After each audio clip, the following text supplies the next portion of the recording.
on episode 6 of Diary of a Physicist Farmgal.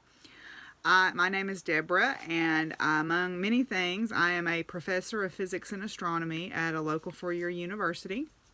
And I am also the owner of my family farm, which my family has owned for 3 generations, where I raise grass-fed beef and horses, heritage poultry, and show quality rabbits. Plus, I am fur kid mom to 14 dogs and 5 indoor cats and an undetermined number of outside cats, but I can tell you that number is greater than 6.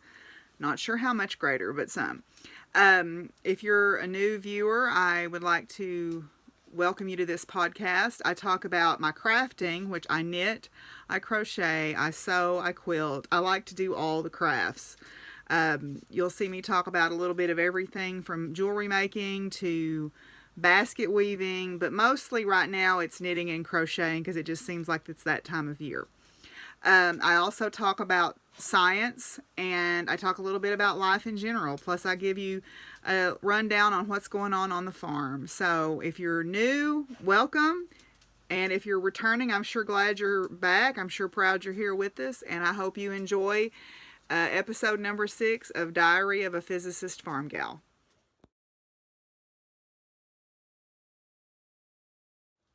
Before we move on to FOs, I realize I forgot to tell you where to find us on the interwebs. My farm has a Facebook page. It's Buckthorn Farms on Facebook, which is where I post a lot of pictures and information about what's going on my farm and about heritage homesteading skills. Also, I am Doc Firewoman on both Instagram and Ravelry. You can find me there. And we do have a Ravelry group for the podcast where you can find out about our charity make-along. The Ravelry group is called Diary of a Physicist Farmgal, and we are having a charity make-along. So let me tell you a little bit about that. We are having a make-along that it will take any craft, sewing, knitting, crocheting, quilting, I don't care. And I'm doing it on the honor system for you to donate to your selected charity. And charity is a broad spectrum of things. It does not have to be an official, like, big charity. For example, you can donate to a nursing home if you want to make, scarves or hats or something to donate to the residents of a nursing facility. If you know of a thing at your local hospital where they donate to preemie babies, that's fine.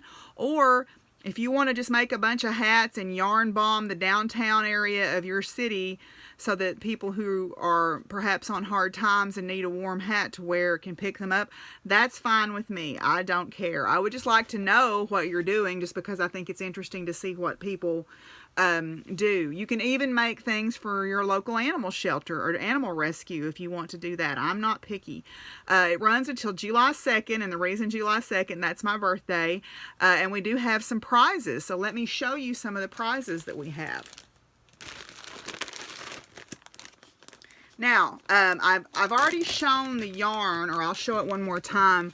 Paradise Fibers sent me some yarn to review, and they donated, or I'd asked them for one color of this particular base, but they sent me all 3. I said, or this color, and they were kind enough to send all 3. So they gave me 3 skeins of this Lamb's Pride, which is a bulky weight, 85% wool, 15% mohair yarn. And so I'm going to donate both of these skeins to that, as prizes for that mystery knit along. Okay, this one is mulberry. You can see the color there. And then this one is orchid blush. They kind of look the same color on screen, but this one is a little more purple and this one is a little more magenta. So I'm going to donate those 2 skeins.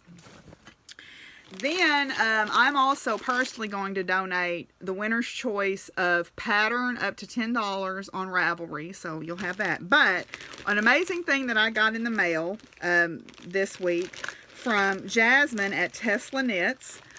She was so sweet and generous. She sent me 4 of her project bags. Okay, I've posted pictures on the Ravelry group, and I also posted them on Instagram, but let me show you really quickly what she sent. They're nice. They're excellent sock sack size. They're perfect for 2 skeins, 2 caked up skeins of yarn, and they're drawstring. Okay, so she sent the Van Gogh one. And then she sent sort of the symbols of science one, because Jasmine is a graduate student in electrical engineering, and she knows that I'm a scientist, and so we both share a love of science. Women in STEM, yay! I have this one myself. I love this one, the periodic table bag.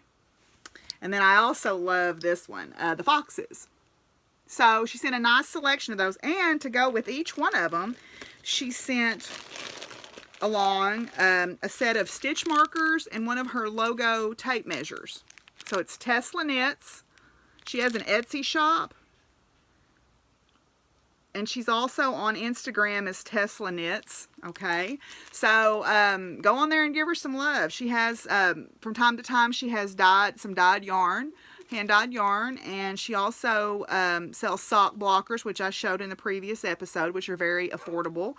And she makes these great project bags. She has a nice selection always on her site. But she sent these 4 to be prizes, and each prize will be a bag, a tape measure, and a set of stitch markers. I didn't show the stitch markers, but y'all know what they look like.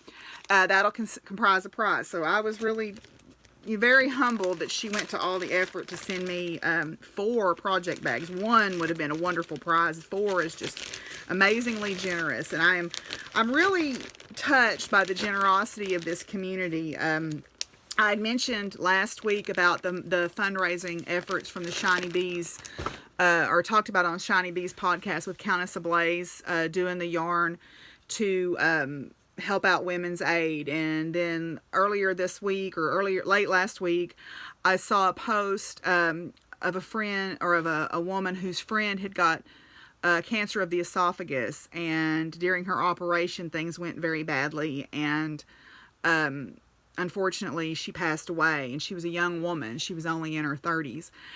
So her friend, not really knowing, and I mean, I've been in that position where you've lost somebody and you don't really know what to do, but you got to do something. So she decided to do a fundraiser by dyeing skeins of yarn, and was selling those. Honeybee Knits, I believe, is her name. I'll put that information in the information box. So if you're interested, I believe she's still taking orders, but I'm not positive, because she had an overwhelming response, and so she was a little worried about not being able to get them all dyed in a timely manner. And I just told her, I said, when I get it, I get it. It's not like it's going to kill me if I don't get it until June even, you know. I've got plenty. But anyway, I always am very touched to see the kindness of people. You know, I'm a big believer in helping out where you can. For example, I'm wearing my Mr. Mo project, one of my Mr. Mo project shirts, and I had decided to wear this because I had just noticed where they had gone and picked up another senior dog who was an owner surrender at 13 years old to an animal shelter, and she was just terrified, as you would expect. I have a lot of words to say about people who do that, and none of them are good, so I won't say any of them, but you can just imagine the words that would come out of my mouth if I had a few minutes alone in the room with that person. But anyway, Mr. Mo Project, they help senior dogs, so I'll also link their information too. Okay, so now we're going to get on to the crafty content of today's show.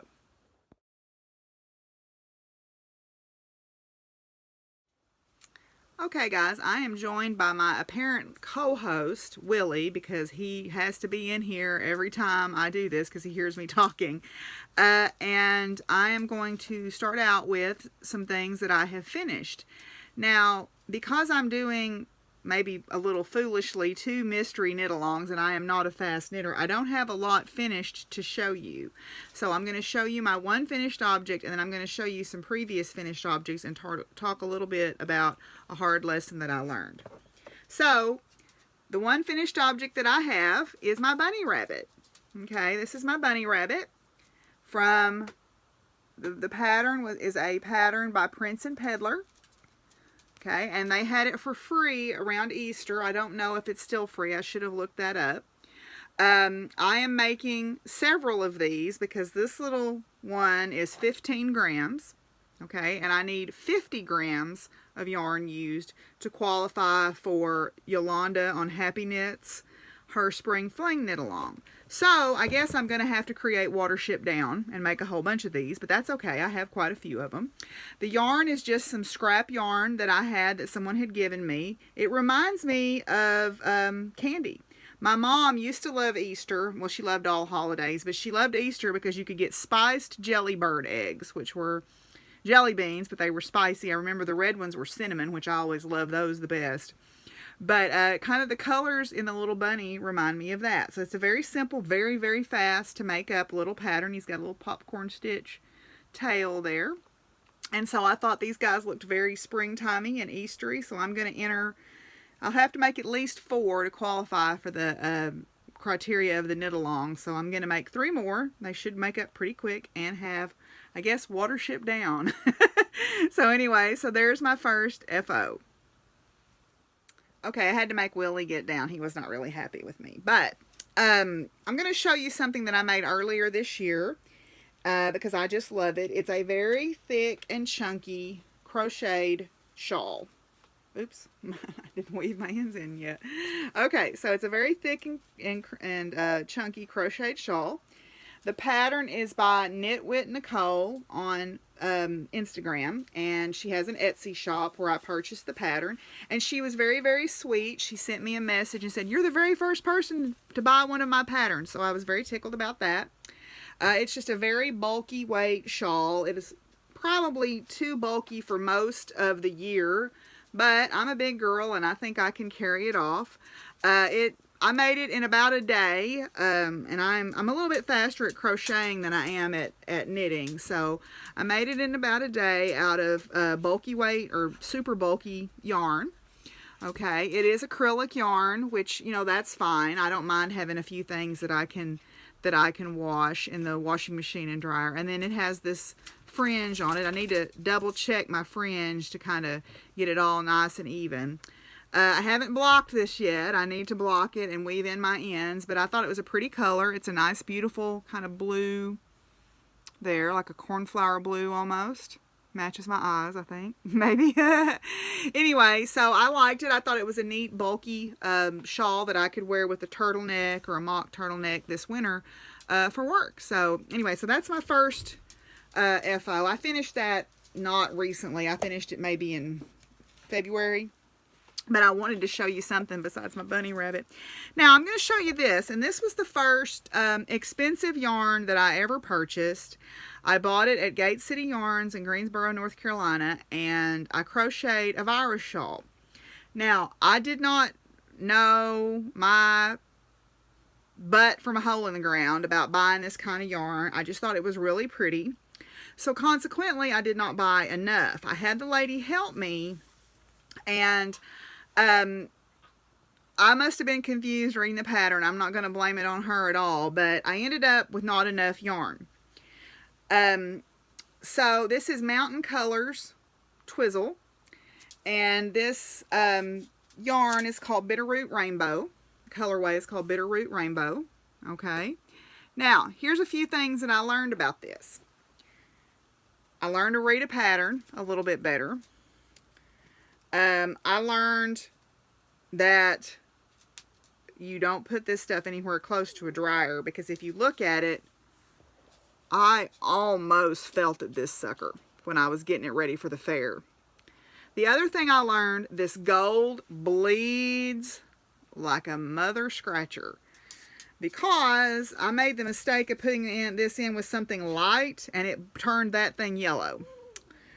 The other thing is I need to fix it, because when I was trying to block it to make it look a little bit better and open up the openings on it, I broke that. So I learned this was my first sort of high-end project that I ever made for myself. It's a little smaller than I wanted it to be, but you know, I still wear it and I like it and it feels lovely. Okay, I have a shawl pin that I wear it with, and I think it's a nice size. Okay. But I learned a lot of lessons from doing this. So, yeah. So, that is my first very nice thing that I ever made. It's just the virus shawl. I think it was called that because it went viral, essentially. The shape of it went viral. It's just fans. It's just a fan stitch. If you look at it up close, it's just a fan stitch over and over and over. until you get as big as you want it. I would have liked for it to have been a little bit bigger, but you know, live and learn. I learned a lesson, and this was before I discovered Ravelry or my local yarn shop or any of those things. So I think for a first attempt, I'll take it. I do need to make that one repair on it, but I would like for it to be a little bit bigger. It's more of, I guess, a shawlette on me, because I'm, like I said, I'm a big girl. I'm 5'10", and I'm a pretty healthy gal. So anyway, but I do think it's beautiful. I love the colors in it. I get compliments on it every time that I wear it, so I don't regret making it. It's just I learned some lessons, and I guess we all have to learn some lessons. So anyway, that's all the finished objects I have to show you this week. So we're going to move on to whips. Now, I'm going to warn you, in the whips, the only two things I have to show really are my two mystery knit-alongs. So I'm going to put a timestamp in here to let you know if you want to skip ahead. I'm doing the Lunar Phase Mystery Knit Along by Larissa Brown, and then I'm also doing, as 90% of everybody else, the Helen Stewart Curious Handmade Impressionist Mystery Knit Along. So if you don't want to see what I'm working on, you need to skip ahead to whatever timestamp is going to be on this image that I'll put in right here. Okay, my first work in progress, and remember, if you're doing these mystery knit-alongs, you need to skip ahead to the timestamp, is the Lunar Phase Mystery Knit-along. We're in week 3, but I've got about 30 rows to go on week 2's clues still yet. It's made in sections, and I was kind of getting some anxiety about casting off on waste yarn. I don't know why, just because I'm sometimes very clumsy and I drop stitches. So what I did was I went ahead and gave myself permission not to mess with that, and I went to our local Biggs Box craft store and I bought myself 2 more sets of the same size needle. These were really inexpensive, plus I had a 40% off coupon, and like I said, I don't really agree with their politics nor the fact that they stole some artifacts and tried to smuggle them in the country, but they're the only show in town, so what do you do? But anyway, to keep myself from feeling less anxious, I just went and bought 2 more sets of these Knitter's Pride Trends. They're plastic, like a hard plastic needle, and they've only got a 32-inch cable on them, but I can make them work because I do have the first part on a set of Chalgu red lace with a 60-inch cable. They had recommended getting a size 5 60-inch cable for this. So I did my first piece on that. So this is made in 3 pieces apparently, and I think the first piece and the last piece are symmetric. So this is the first section. Okay. And I think I've almost figured out how we're going to put it together after reading the week 2 clue or the week 3 clues. So they had us, there's an I-cord edge, and then they had us put a piece of waste yarn right here. Well, on the middle section, which is what I'm working on right now, this is the middle, and it's still on the needle, so it's kind of hard to see it. It's all bunched up, but you can kind of see. They have us put the same color waste yarn on one side of this, and then a second color waste yarn on this side, and that color is what you put on section 3. So I suspect it's almost going to be made in like a M shape maybe, I don't know. But anyway, I think it's going to be really neat. I think the yarn is beautiful. This is a pattern by Larissa Brown. The yarn is by 6 and 7 Fiber, and I bought one of their kits to do it. I did make one mistake. You can see that garter bump there. I have no idea what I did, but I managed to get going the wrong direction some way or another, but I fixed it, so it'll all work out in the end. So there's 4 colors here. There's the green, which is my accent color. Then there's the solid purple or the mauvey color, which is the night sky. And then there's 2 different colors in this variegated section. You can see one of them has a little bit more gold and one of them has more purple. The gold is the transition sky, and then I'm using the more purple color as the moon. So I'm almost done with this. I've got about 30 rows left to go, and it's mostly knit. What slowed me down was doing all those slip knits in there. That honestly did slow me down, but there's a lot less, there's no more of that, and there's only a few rows of purling to many rows of knitting in this section. So I should be able to, if I can't knock it out tonight, I ought to be able to knock it out by tomorrow evening anyway, that I would say. So anyway, so that's the moon phase, well, well, if I don't drop some stitches. That's the Moon Phase Mystery Knit Along by Larissa Brown. And we're in, well, this Friday will be the last clue. It will be week number 4, and she said that there's only 15% of the knitting left to do once you finish clue 3. So I figure, well, if I get off track and I have to carry over into the 4th week, I can catch up pretty easy. And I've kind of just quit worrying about, you know, catching up. I mean, it's my shawl. I'll finish it when it's finished, because I don't want to get myself all burned out on some imaginary deadline. So anyway, there you go. That's the middle section, and then the front section on the longer needles. And I've got to start the 3rd section still yet, and I haven't done that. I'm keeping that in my Constellations bag by Darn Yarn MN. Okay, Darn Yarn MN. It's just a nice handy size to carry with me around, or put in my, I've got a little bag that I carry to work that I keep my stuff in. Okay, my next work in progress, I'll grab it here. It is the Helen Stewart Curious Handmade Mystery Knit Along. So if you're doing that and you don't want to see, you need to go on up the way a little bit. I'm only done with clue 1.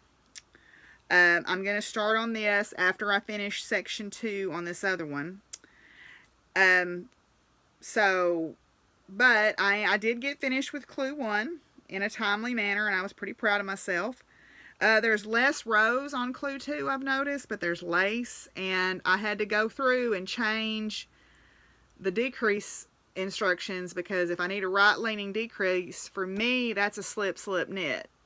For a right-handed person, that's a knit 2 together. Knit 2 together for me leans to the left, because I'm coming from left to right across the chart.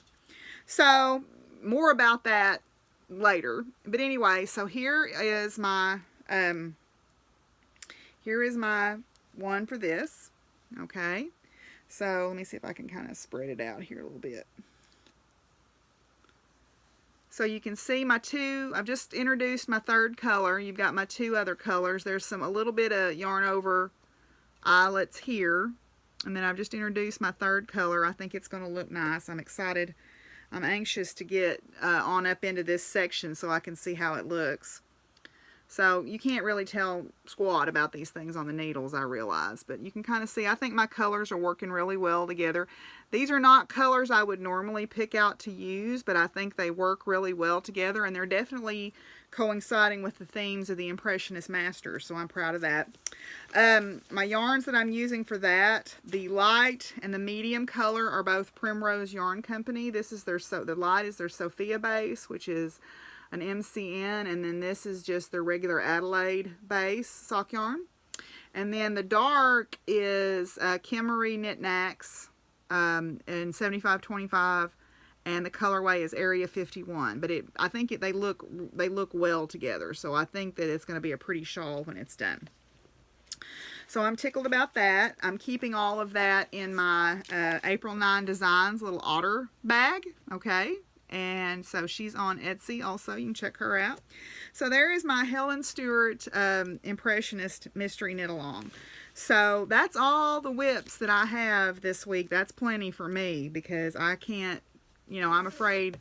I don't like to not feel like I'm keeping up with deadlines. I mean, I'm not too terribly upset about it, but I do want to finish both of these in a timely manner, and I don't want to burn myself out this early in the game, because I have a lot of other things I want to make. So that's all my whips. So now we're going to move on to future projects.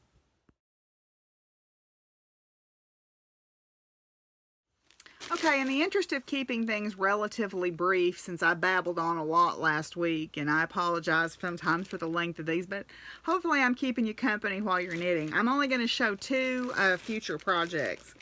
I'm doing the Knitting Expat Sock Club, as I had mentioned earlier on, and I have not yet started the pattern that was released in March. You have 2 months to do them, so I've got to get to cooking.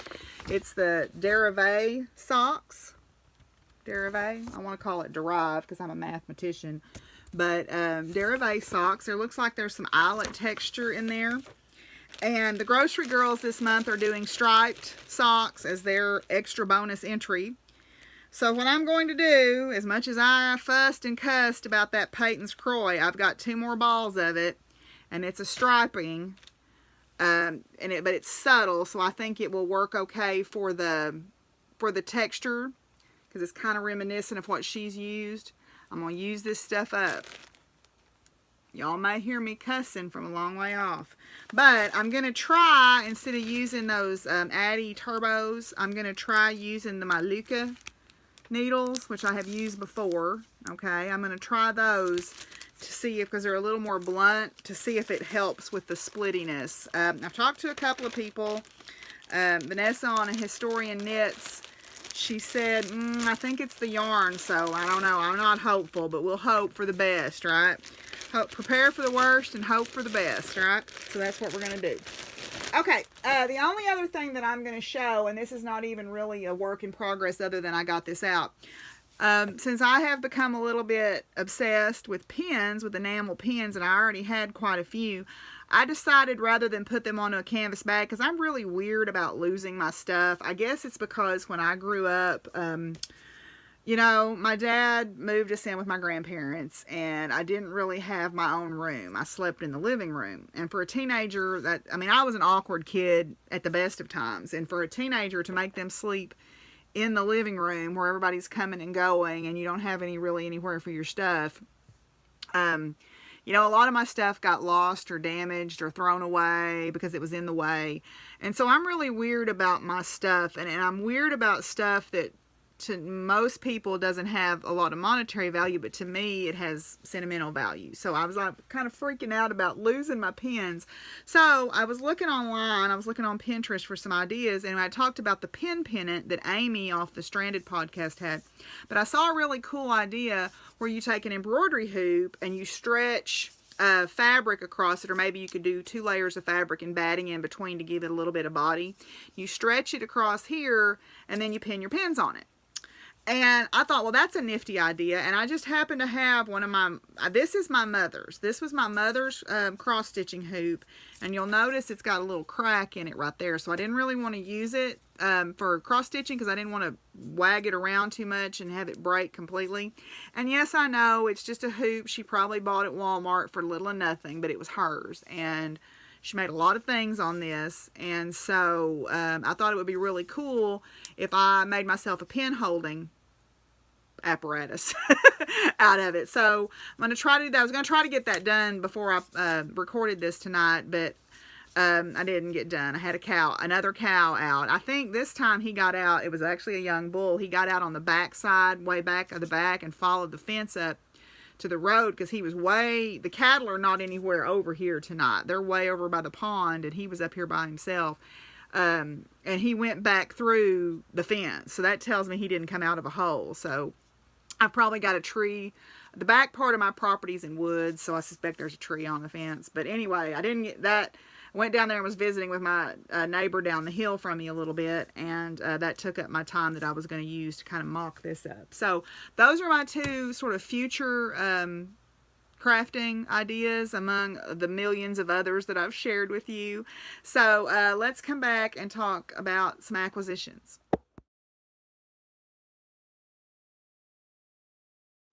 Okay, so this week's things that I want to share with you in terms of my acquisitions. First of all, yes, I fell victim to the beautiful, beautiful yarn from Expressions Fiber Arts again. She has a monthly yarn club where you can buy per month. She posted at the beginning of the month kind of what the inspiration is, and then you can order one of 2 colorways. You don't know what it looks like. She just posts a photo of that she took her color inspiration from.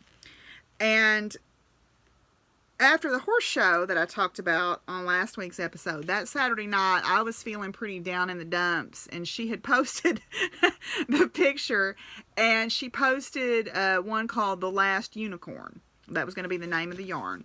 So it was the theme this month was a touch of magic. Okay, and she posted this one called The Last Unicorn, and I loved the photograph. You can kind of see a little bit of the photograph there. Okay, you can see a little bit of the photograph there. And then I thought, well, and you get a pin with it too. You know, and you get a pin each month. And this month's pin, I'll show it first. Appropriate to the magic was a rainbow and a pot of gold.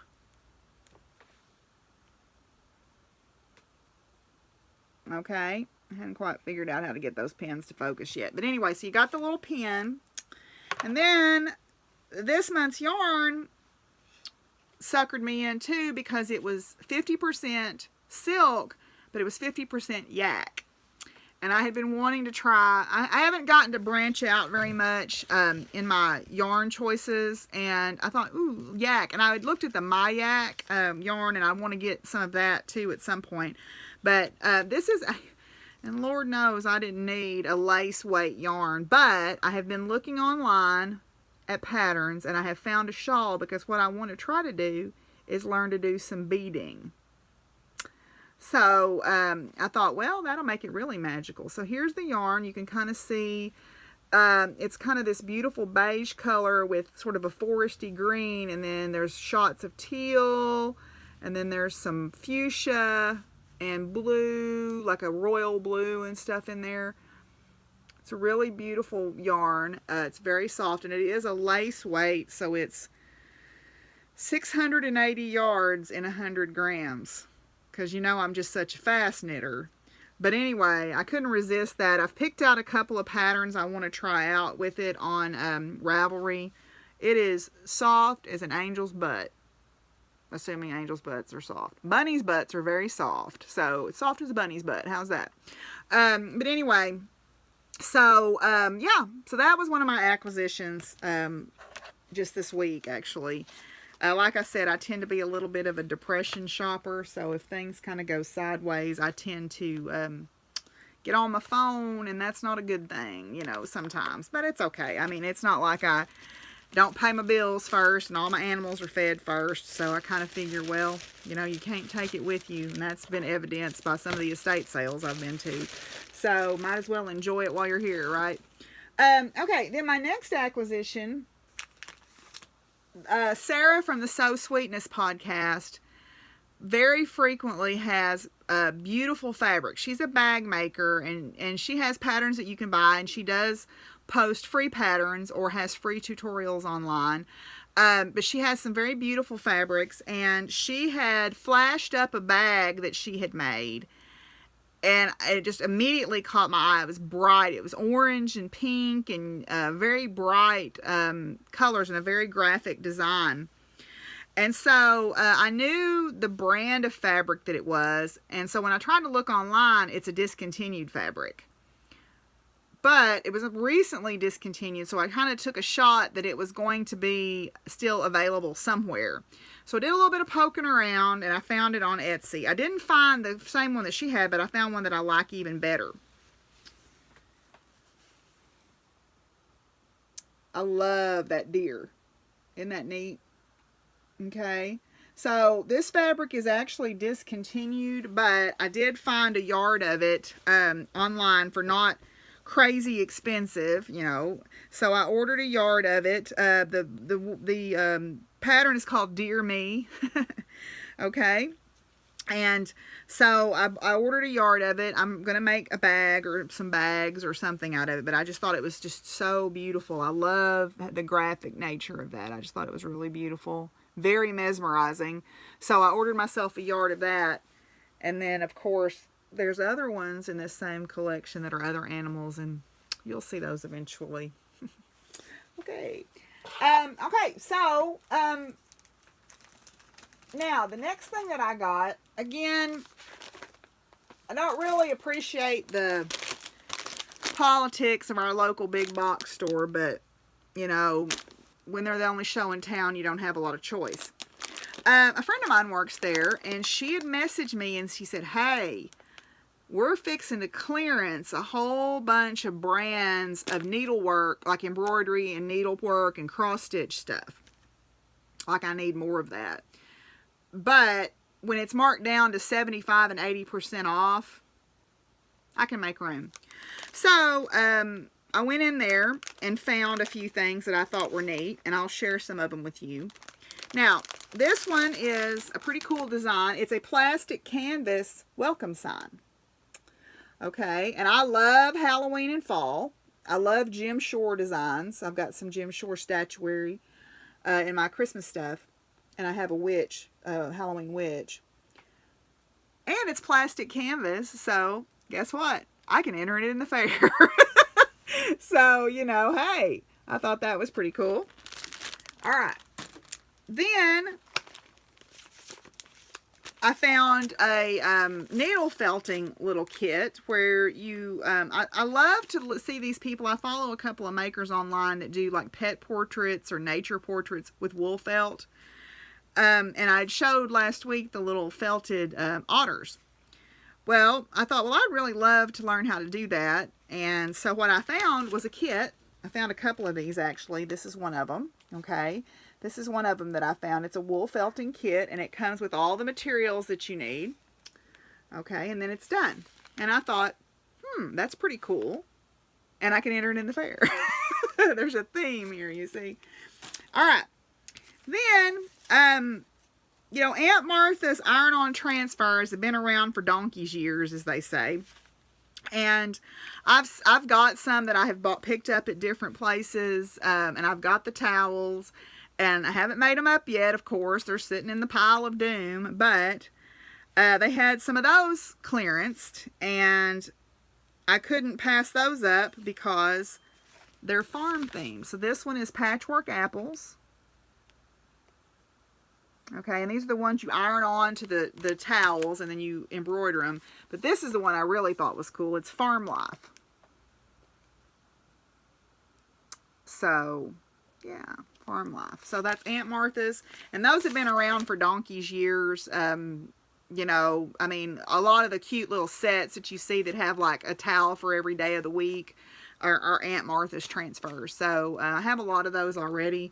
And I want to pick up, there's one that my friend Miss Betsy has. She has a set of towels that's just adorable. It's got fruit, but it's like humanized, you know, anthropomorphized fruit on it that I think is really cute.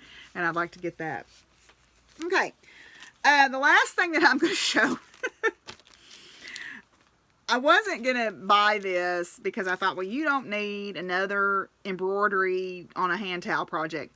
But my goodness, the message on it, I could not let go. And I thought, you know, this will be a good thing. Even if I don't ever use it as a towel, which I probably won't. I'll probably hurt somebody if they try to, you know, wipe the counter with it. But the message on it I thought was really good. Happier than a bird with a French fry. Oh, Lordy, that makes me think of when I go to Sonic and all those grackles and starlings are out there and they get tickled to death to get a French fry. So, you know, I guess that's a good way to be. So I thought that was pretty cool. Now, this is not really a recent acquisition, and this is not exactly what I was looking for, but I was watching the So Sweet Violet podcast just yesterday, and she had made a little toy rabbit that was called Thistle, and she posted the book title, and I need to look it up to see if it's available in the US because she's a British podcaster, but it's a wool felt, it's sewn, a wool felt doll. And I have a ton of crafting books, and part of them were bought on purpose and part of them were accidental. My mother and I joined, I think it was called Crafter's Choice. It was kind of like, if you remember the old Columbia House things where you could pay 99 cents and get so many, well, it was tapes when we were doing it to start with.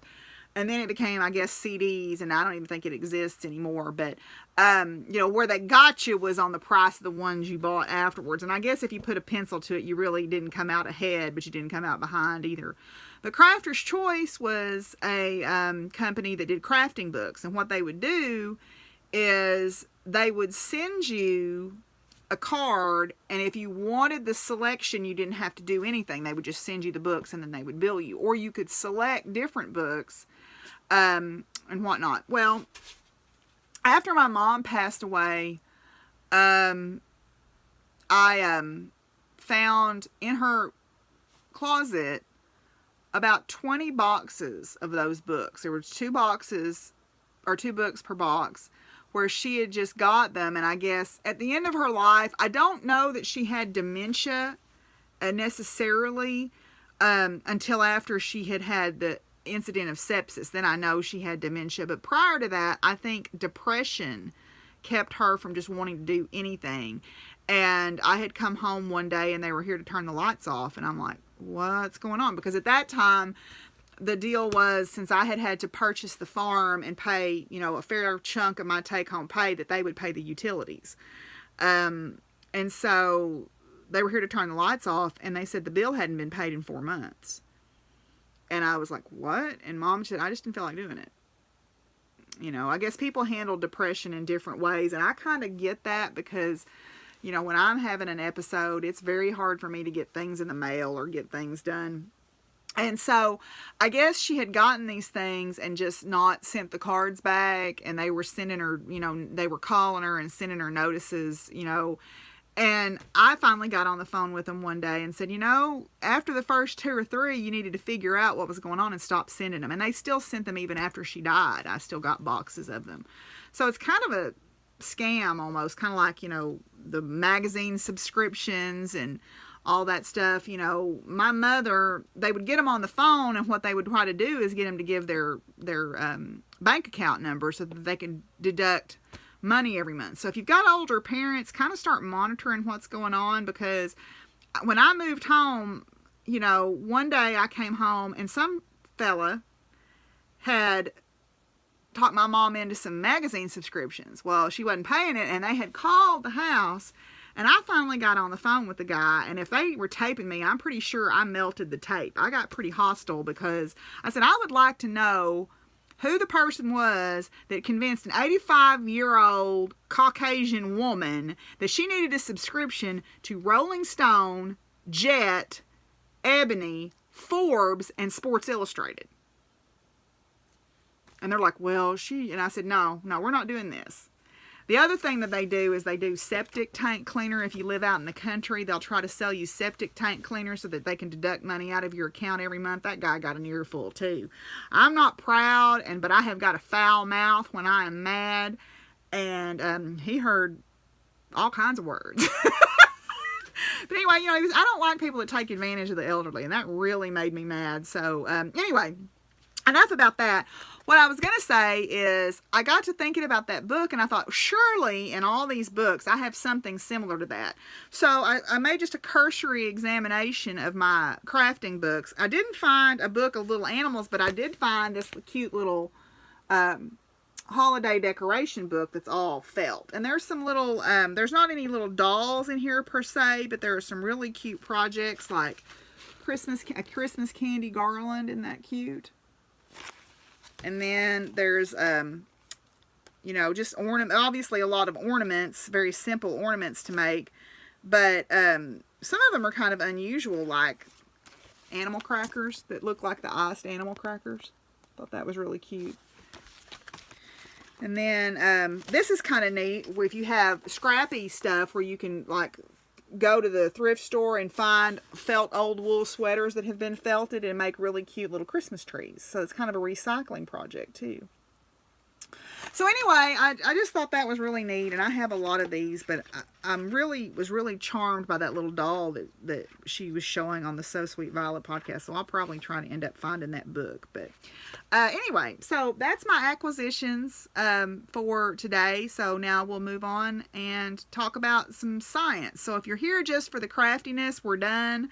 If you want to hear about life on the funny farm and a little bit about science, feel free to stick around.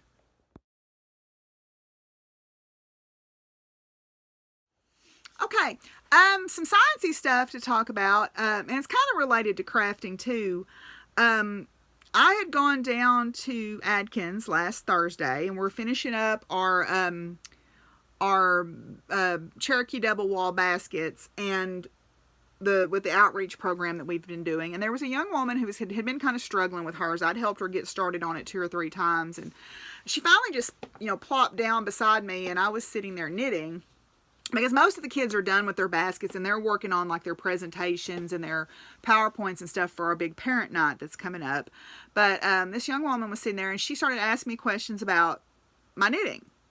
And she said, I just think that's really, really cool. I just think that's really, really cool. And it made me feel good because, you know, a lot of people in general don't value making. They don't value handwork. And to have someone so young have a decent insight in on how much time it took and the value of it, and, you know, speak about things that her aunt had given her, her grandmother had given her, and that even though maybe weren't her styles, she knew the time that it took to make them, and she was very grateful. You know, we've all had those experiences where we've made somebody something, and then maybe they never wear it, or, you know, I actually bought some of my stuff back at a yard sale the next year for 50 cents, 25 cents. I have my friend Tommy that has the pottery business. She went into a flea market and found some of her pottery work in there. So, you know, it hurts. It hurts to feel like you've given someone a really, you know, you've given them a little piece of yourself usually, and for them not to appreciate it. So to have someone so young take a keen interest in what I was doing and ask a lot of questions and talk about how she valued the things that she made, that made me feel pretty good. But anyway, so science type stuff, I wanted to mention a really cool program. I mentioned this in my class the other day. There is a program, and it had a book originally, but American Experience on PBS made a program about it. It's called The Poisoner's Handbook. And it's about the birth of forensic science. It's about Norris and Gettler and how they changed the way that crimes were investigated by creating a rigorous scientific process to investigate, you know, murders or what have you. And in a lot of cases, it exonerated innocent people. I mean, it caught a lot of guilty people, but in a couple of really important cases, it exonerated innocent people by using science to demonstrate that there is no way that this person could have committed this crime. You know, and prior to that, you literally could get away with murder. You know, this happened in the early 1900s, and it also points out, you know, I know a lot of people don't think business should be regulated, but I encourage you to watch this and watch the sections about the Lunar gas building, where men were working in a refinery that was putting lead in gasoline to keep, you know, to keep the cars from knocking. They added lead to the gasoline. Now, we know now that lead is a dangerous heavy metal. You would never in a million years put yourself in a position where you could inhale lead or ingest lead. And unfortunately, if you live in Flint, Michigan, you didn't have a lot of choice. You know, they had to drink leaded water, which I'm terrified to see what the eventual outcome of that will be for those children. But, you know, there's a reason why we have regulations on business. That and the Radium Girls. If you're not familiar with the young women who were the Radium Girls, it's kind of along the same line as the Fossy Girls. If you're familiar with the Fossy Girls, the girls who put phosphorus on the end of strike anywhere matches, and the terrible health crisis that they would face in their lives because of being exposed to the phosphorus. Well, the Radium Girls are the same idea, except radium is radioactive. And these were young women who were, you know, maybe from immigrant families who didn't have a lot of money. They were trying to find a job to help their families out. And they were being exposed to radioactivity at very, you know, high levels where they were ingesting it or inhaling it. And that is deadly. That is your death sentence, essentially. And the things that the company did to try to cover it up were very disgusting.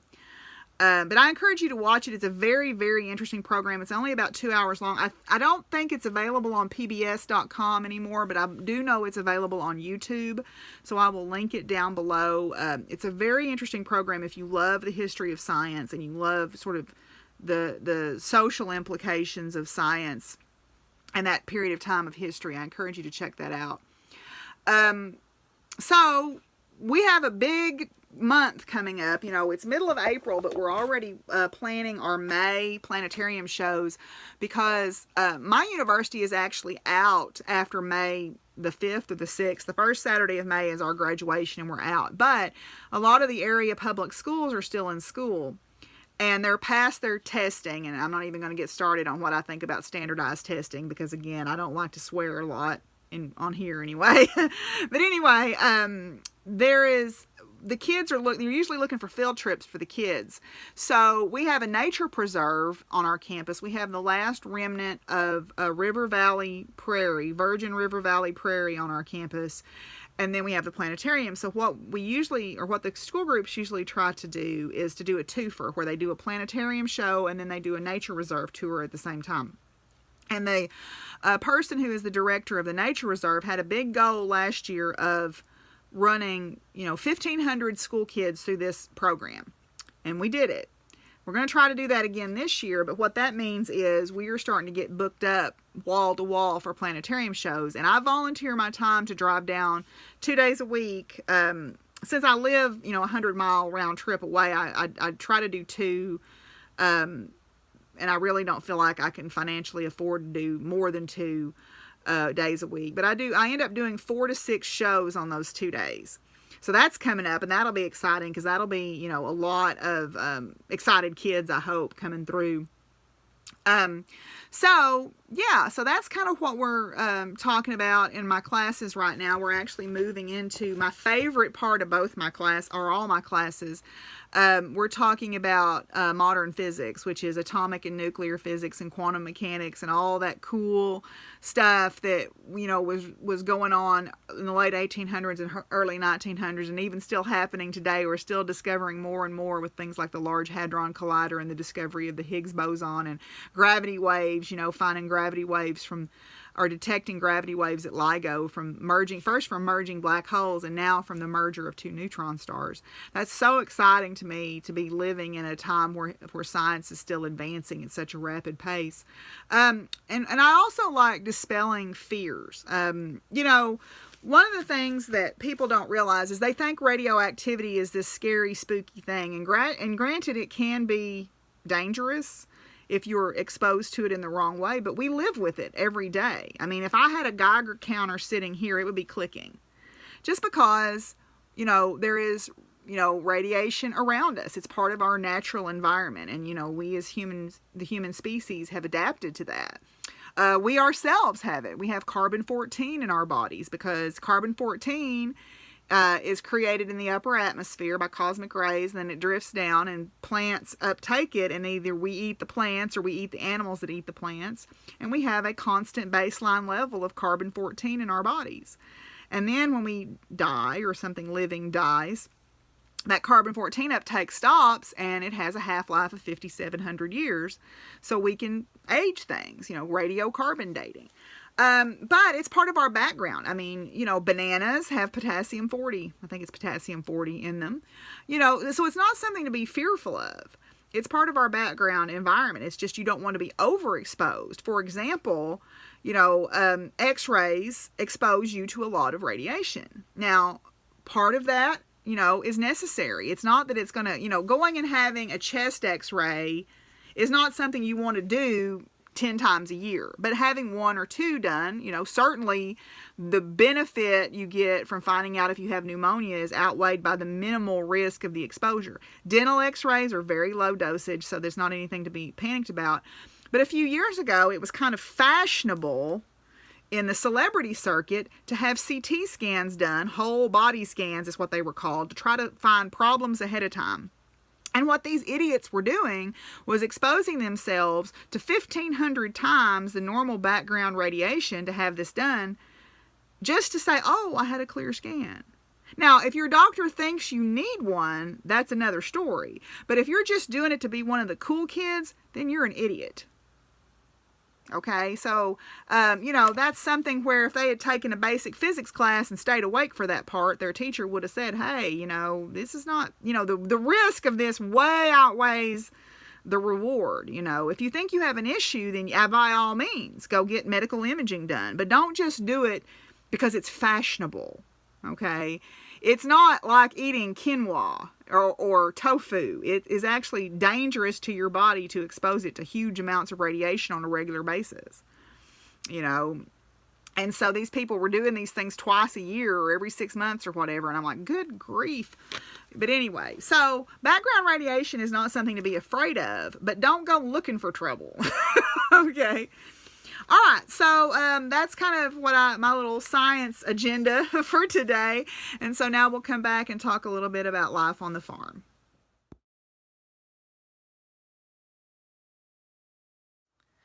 Okay, farm life. Well, Arkansas weather is crazy. Last weekend, this past Saturday and Sunday, on Saturday morning, I woke up to sleet and snow in April. It had been 70 degrees 2 days before that. We had sleet and snow and freezing temperatures. We had a freeze warning all weekend, and that was freaking me out really bad because my apple trees are all blooming right now. We had a freeze warning. We had sleet and snow, and we had horses scheduled for hoof trims. Now, I had originally planned to take Trixie over to get her trimmed for her first time, which meant I was going to have to trailer her over there and then bring her home. And I am so glad that I did not. Not because of the weather necessarily, but this is what happened after the hoof trim.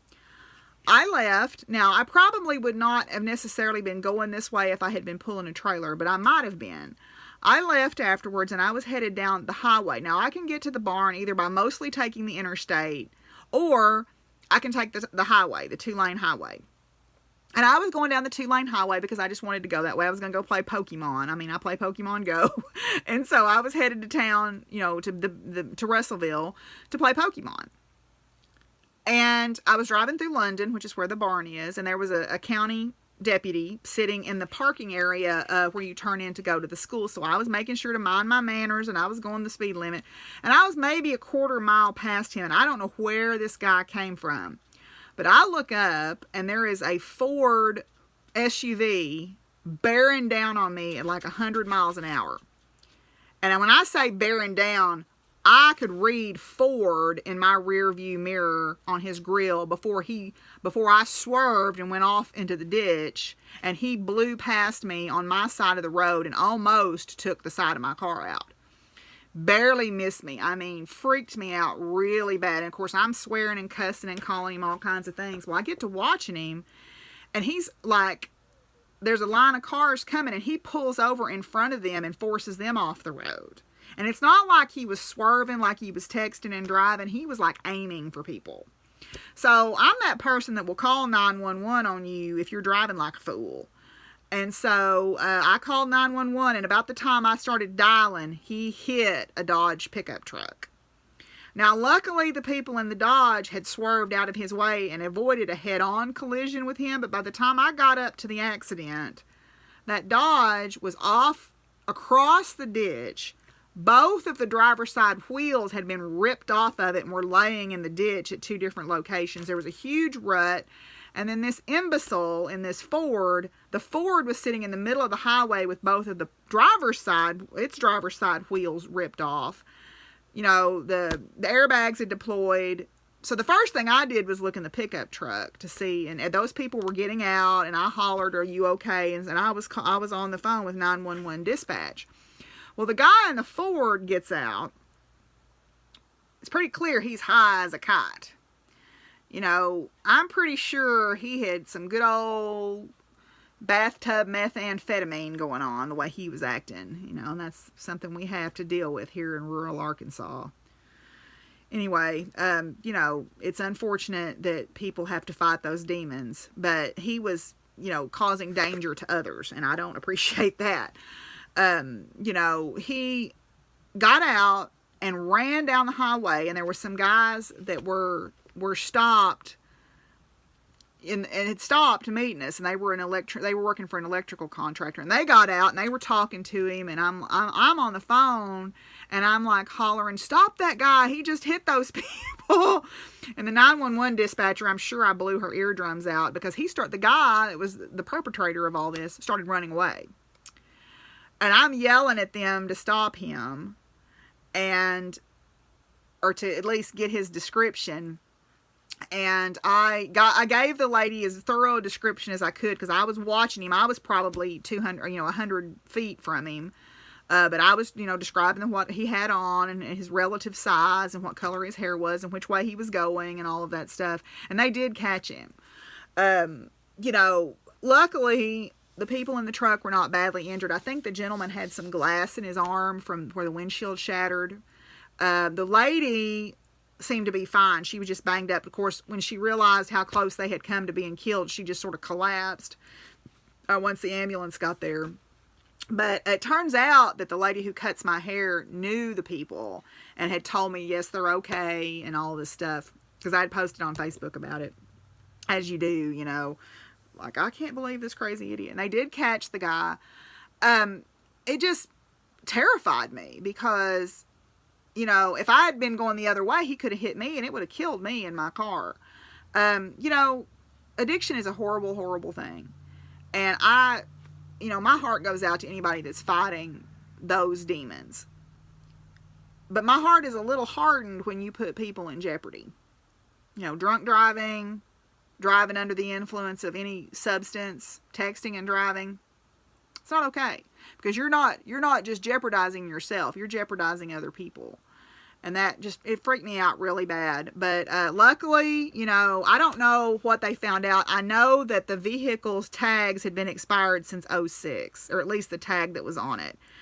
You know, I'm kind of wondering if there's more to that story, but I don't know. Haven't seen anything about it. Haven't looked in the newspaper and didn't find out any more about it. I just felt really bad for the people in the truck because they were just minding their own business, going somewhere on a Saturday, and the next thing you know, they're, you know, sitting in a disaster. But it makes me really glad that I didn't take Trixie, because if I had been hauling her in the trailer and he had hit that trailer, he could have really hurt her, and then I might have had to hurt him. You know, so yeah, they were very fortunate. I was very fortunate. I was glad that I was able to help out, even just a little bit that I did. I had to fill out a witness report for the sheriff's department, and I gave them as much information as I could, you know, and gave them my information. So I don't know what they decided to do with the guy, but they did catch him at least, so that's something. Yeah, we're coming into spring. My fruit trees are in full bloom. My apple trees are in full bloom. You know, the birds are all getting a little aggressive. The geese are getting a little aggressive, so I hope that means that they're probably going to nest soon. I don't know. They may not, because sometimes if things disturb them, like I had lost 2 geese to some predation, sometimes they don't lay eggs if they get disturbed. They just kind of go, not doing that this year. So I don't know. We'll see. I decided I was not going to get chicks. I decided probably I had enough on my plate this year. You know, and I have to also think about the people who take care of my place when I have to be out of town. I don't have any plans for travel right now until about July. I have a paper accepted to a conference in Atlanta. So, but I have to think about the people who are kind enough to help me out and take care of my place, and try not to make too much work for them. But, you know, I try to make it as easy as possible, and they're very good to help me out all the time. But I try to make it as easy as I can, without just going, oh my God, I've got 4,000 animals for you to feed, and this one needs this food, and this one needs this food. So I try to make it easy. But anyway, so that's kind of where we're at here on the farm. Yeah, so, well, I guess we'll come back and just kind of wrap up and talk about some final thoughts.